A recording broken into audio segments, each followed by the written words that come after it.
Assalamualaikum warahmatullahi wabarakatuh dan selamat pagi. Baik, hari ini kita melanjutkan materi bab 2-nya. Jadi materi bab 2 yang kemarin sebagai pengantar adalah persamaan dan pertidaksamaan kuadrat. Hari ini jadi bab 2 itu masih tentang pertidaksamaan rasional dan irasional ya.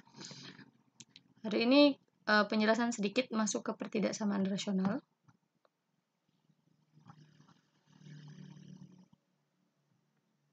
Nah, jadi apa itu pertidaksamaan rasional? Nah, sebelum mengetahui pertidaksamaan rasional, kita harus tahu dulu apa itu persamaan rasional. Nah, persamaan rasional adalah persamaan yang berbentuk pecahan dengan penyebutnya memuat variabel.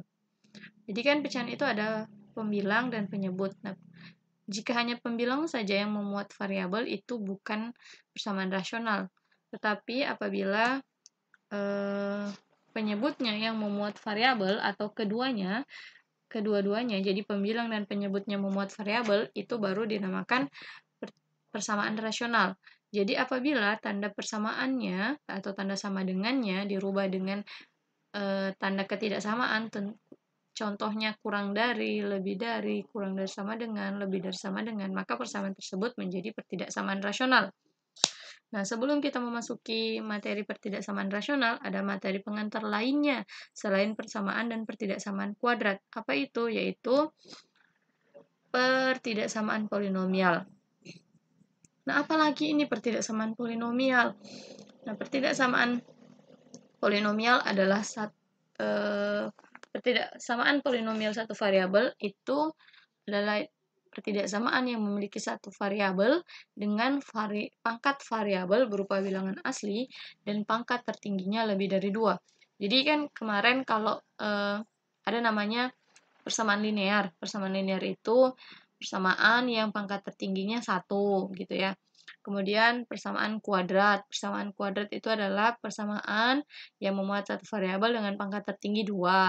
Nah, kalau persamaan polinomial adalah persamaan yang memiliki satu variabel dengan pangkat tertinggi lebih dari 2. Nah, kalau itu kan persamaan, berarti kalau pertidaksamaan hanya ubah saja tanda sama dengannya dengan tanda pertidaksamaan.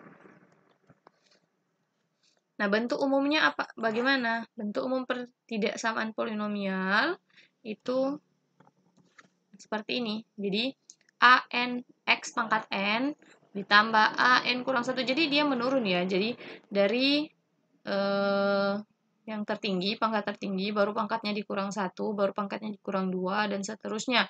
Jadi, kalau contoh untuk n sama dengan 3 diperoleh polinomial a 3x pangkat 3 ditambah a 2x pangkat 2 ditambah a 1x pangkat 1 ditambah a 0x pangkat 0. Kalau mau di contohnya ini ya, x pangkat 4, gini ya. Jadi, dia berurut ya, berurut pangkatnya sampai yang paling rendah. Jadi, 3x pangkat 3, contoh ya. Baru ditambah x pangkat 2, gitu. Nah, ditambah 5x ini ya, ditambah 8. Nah, ini contohnya ya. Jadi ini untuk n pangkat n sama dengan 4. Jadi kalau n sama dengan 4 berarti ini A4-nya itu 1 gitu. X pangkat 4 baru ditambah A3-nya ini 3. X pangkat 3 ditambah X pangkat 2 ditambah 5X. Nah, ini untuk A0 X pangkat 0 itu adalah konstanta ya. Jadi dia bilangan bulat, jadi 8. Dia tidak mengandung variabel gitu ya. Itu contohnya. Baik, saya hapus dulu. Oke. Nah.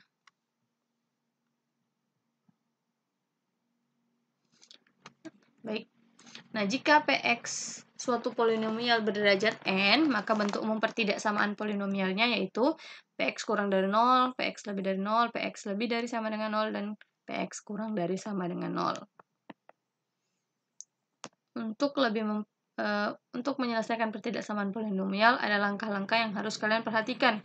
Yang pertama, mengubah pertidaksamaan polinomial menjadi bentuk umum. Jadi apabila sama dengan yang pertidaksamaan kuadrat kemarin ya, apabila sisi kanan terdapat suatu bilangan atau angka selain 0, maka diubah dulu menjadi 0 agar dia menjadi seperti bentuk umumnya. Bentuk umumnya kan yang tadi kayak px kurang dari 0. Nah, semua sisi kanan itu sama dengan itu sama dengan 0 ya belakangnya. Nah, kedua, buatlah ruas kiri pertidaksamaan menjadi bentuk perkalian faktor-faktornya. Yang ketiga, tentukan nilai-nilai pembuat 0 dan letakkan pada garis bilangan dengan ketentuan sebagai berikut. Jika tanda ketidaksamaan kurang dari atau lebih dari, nilai pembuat 0 diberi tanda dengan bulatan hitam. Ini di garis bilangan ya. Jadi, apa bedanya bulatan penuh atau bulatan hitam dengan bulatan kosong? Nah, kalau bulatan hitam berarti nilai pembuat 0 itu masuk dalam penyelesaian ya. Jadi, angka itu bisa dipergunakan untuk menjadi sampel dalam uji coba titik. Nah, kalau dia tandanya lebih dari atau kurang dari, maka yang diambil lebih darinya angka nilai pembuat 0 atau kurang darinya. Nah, keempat, tentukan tanda setiap interval yang dibatasi oleh nilai-nilai pembuat 0 pada garis bilangan. Kelima, menentukan penyelesaian pertidaksamaannya. Nah, lebih cepat pakai contoh ya. Nah, contohnya, tentukan penyelesaian x tambah 1 dikali x kurang 1 dikali x kurang 3. Nah, tadi kan ya, Ibu sudah katakan bahwa sebenarnya dia kan harusnya jalannya itu kita membuat bentuk perkalian faktor-faktornya gitu kan. Nah, di sini ini sudah bentuk faktor-faktornya. Jadi ini bentuk faktor ya. Jadi ini aslinya itu x pangkat 3 dikurang atau ditambah dan sebagainya begitu. Jadi ini nanti kalau mau cara penyelesaian itu kalau mau lihat bentuk polinomialnya itu ini dikali ya. Jadi x tambah 1 dikali x kurang 1 dikali x kurang 3 gitu. Tapi ini sudah bentuk faktornya. Jadi ini sudah langkah kedua dari penyelesaian pertidaksamaan polinomial. Nah, jadi kalau sudah sampai sini berarti tinggal menentukan nilai-nilai pembuat 0. Ini ya, berarti x tambah 1 sama dengan 0, x kurang 1 sama dengan 0, dan x kurang 3 sama dengan 0. Berarti x ini berapa sehingga ditambah 1 sama dengan 0, yaitu dapat negatif 1. X ini berapa dikurang 1 dapat 0, hasilnya adalah 1. X-nya berapa sehingga dikurang 3 hasilnya 0, X-nya harus 3.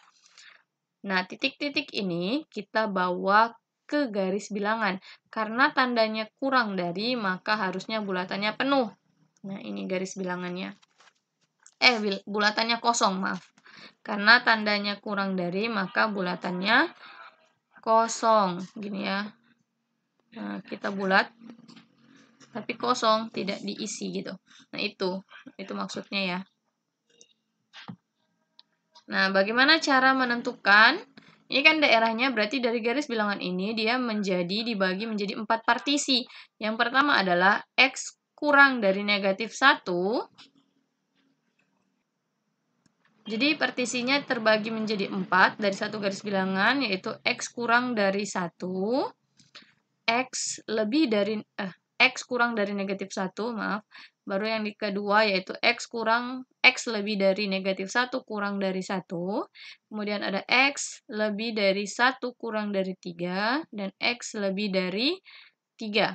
Ini, maaf yang ini lupa digaris. Jadi ini x lebih dari 3.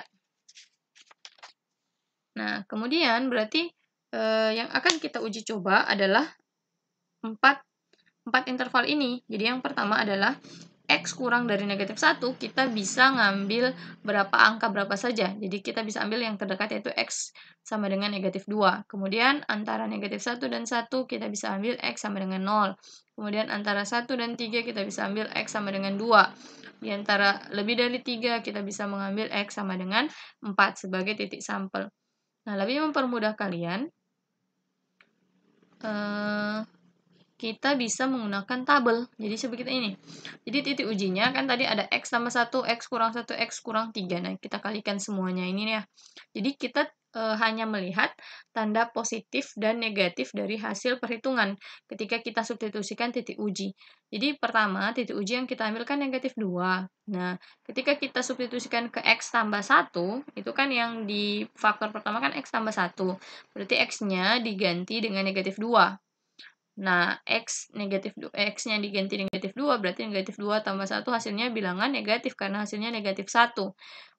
Kemudian yang X kurang 1, negatif 2 kurang 1, berarti hasilkan negatif 3. Berarti ini tetap negatif. Kita nggak perlu hitung angkanya ya, jumlah angkanya itu berapa, nggak perlu. Jadi kita hanya melihat tandanya saja. Dia menghasilkan bilangan positif kah atau bilangan negatif.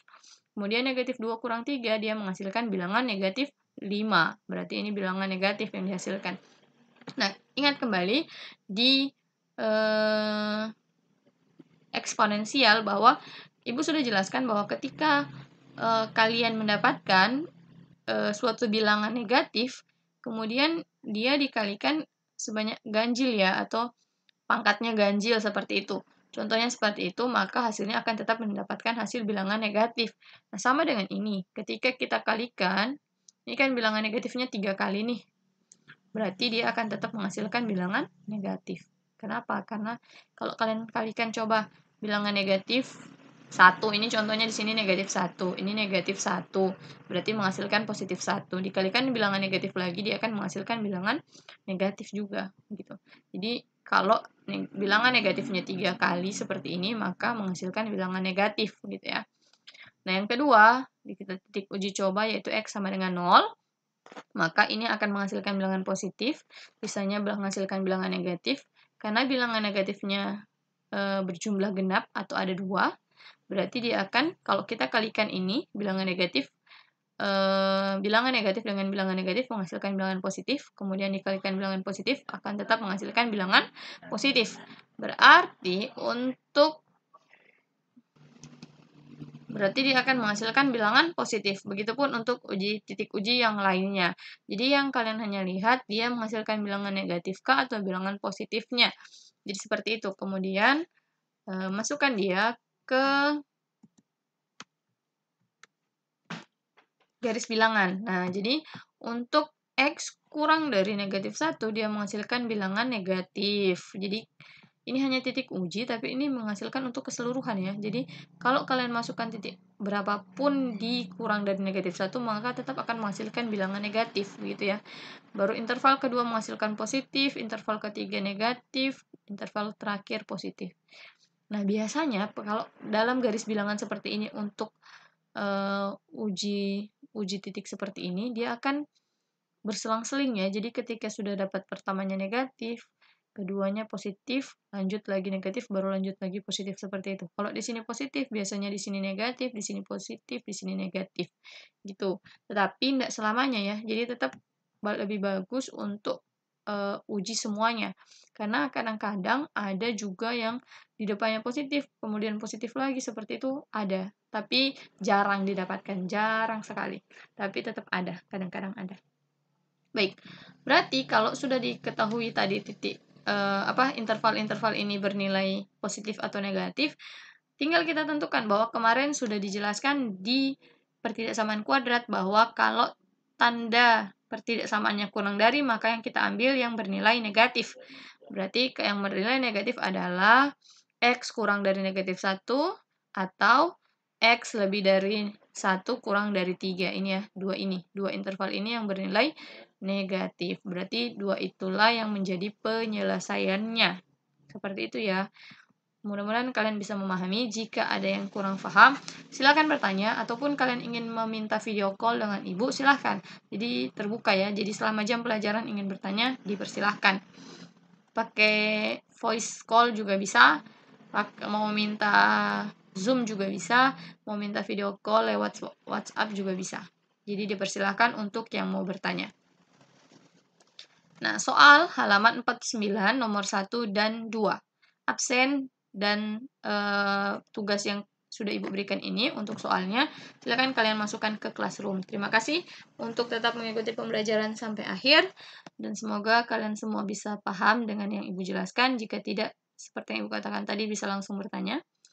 Selamat mengerjakan, selamat belajar, dan tetap semangat dalam mengikuti pembelajaran. Assalamualaikum warahmatullahi wabarakatuh.